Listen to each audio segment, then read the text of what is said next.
सोचिए आपने परिवार नियोजन अपनाया, कम बच्चे पैदा किए, देश की बात मानी और उसी की सजा आज आपको मिल रही है। यही हो रहा है आज दक्षिण भारत के साथ।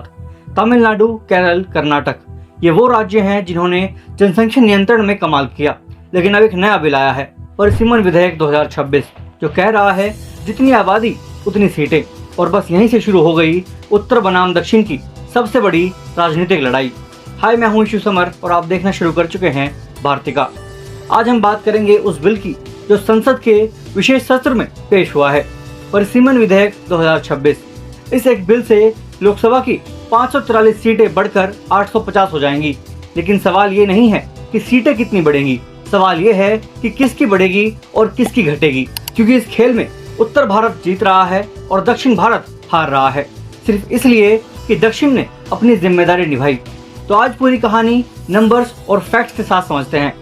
परिसीमन क्या है? परिसीमन यानी डिलिमिटेशन, मतलब लोकसभा की सीटों को नए सिरे से बांटना, जनसंख्या के हिसाब से तय करना कि किस राज्य को कितनी सीटें मिलेंगी। अभी लोकसभा में 543 सीटें हैं, परिसीमन के बाद ये बढ़कर 850 हो जाएंगी। इनमें से 815 सीटें राज्यों की होंगी और 35 सीटें केंद्र शासित प्रदेशों की, और इन सीटों में से 1/3 सीटें महिलाओं के लिए आरक्षित होंगी। यही है महिला आरक्षण संशोधन बिल से इसका कनेक्शन। अब ये नई सीटें कैसे बांटी जाएंगी?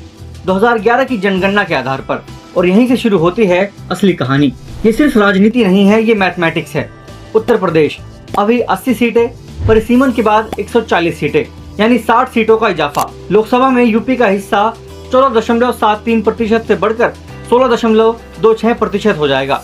बिहार अभी 40 सीटें, परिसीमन के बाद 73 सीटें, 7.3 से बढ़कर 8.6%।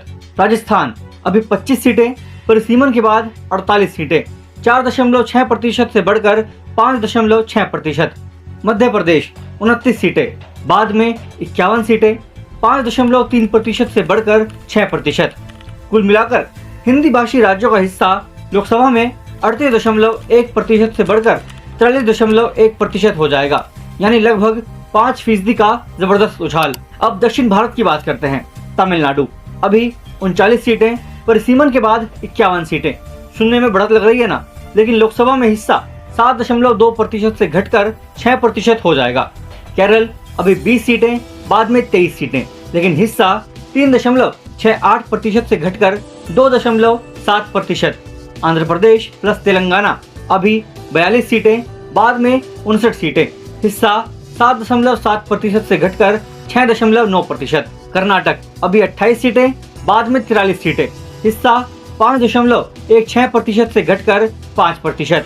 ओडिशा अभी 21 सीटें, बाद में 29 सीटें, लेकिन हिस्सा 3.9% से घटकर 3.4%। कुल मिलाकर दक्षिण भारत का हिस्सा 24.3% से घटकर 20.7% हो जाएगा, लगभग 4% की गिरावट।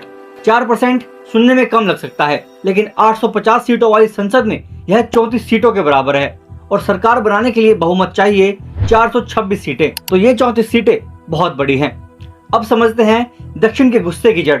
1970 से 80 के दशक में केंद्र सरकार ने कहा था, हम दो हमारे दो। दक्षिण के राज्यों ने ये बात मानी। केरल, तमिलनाडु, कर्नाटक, इन्होंने शिक्षा बढ़ाई, स्वास्थ्य सुधारे, जनसंख्या नियंत्रित की। नतीजा, केरल का टोटल फर्टिलिटी रेट आज 1.8 है, रिप्लेसमेंट लेवल से भी नीचे। तमिलनाडु का भी लगभग यही हाल है, जबकि यूपी और बिहार में जनसंख्या तेजी से बढ़ती रही। अब परिसीमन कह रहा है जिसकी आबादी ज्यादा उसकी सीटें ज्यादा। तो दक्षिण सोच रहा है हमने देश की बात मानी, जिम्मेदारी निभाई और इनाम में मिल रहा है राजनीतिक हाशिया। यह भावना गलत नहीं है, और यही है परिसीमन का सबसे बड़ा नैतिक सवाल। चुनाव विश्लेषक योगेंद्र यादव ने एक चौंकाने वाली बात कही, जो राज्य परिसीमन से सीटें खो रहे हैं वो लगभग वही राज्य हैं जहां बीजेपी कमजोर है, और जो राज्य सीटें जीत रहे हैं वो बीजेपी के गढ़ हैं। उत्तर प्रदेश, बिहार, राजस्थान, मध्य प्रदेश बीजेपी का मजबूत आधार। तमिलनाडु, केरल, कर्नाटक विपक्ष का किला। तो विपक्ष का आरोप है कि यह परिसीमन जनसांख्यिक न्याय नहीं बल्कि राजनीतिक इंजीनियरिंग है। सरकार कह रही है कि लोकतंत्र में जनसंख्या के आधार पर प्रतिनिधित्व होना चाहिए। विपक्ष कह रहा है तो फिर जिसने जिम्मेदारी निभाई उसे दंड क्यों मिल रहा है? दोनों के पास तर्क हैं और दोनों के पास वोट बैंक है। दोस्तों, परिसीमन अपने आप में बुरा नहीं है। लोकसभा की सीटें बढ़नी चाहिए।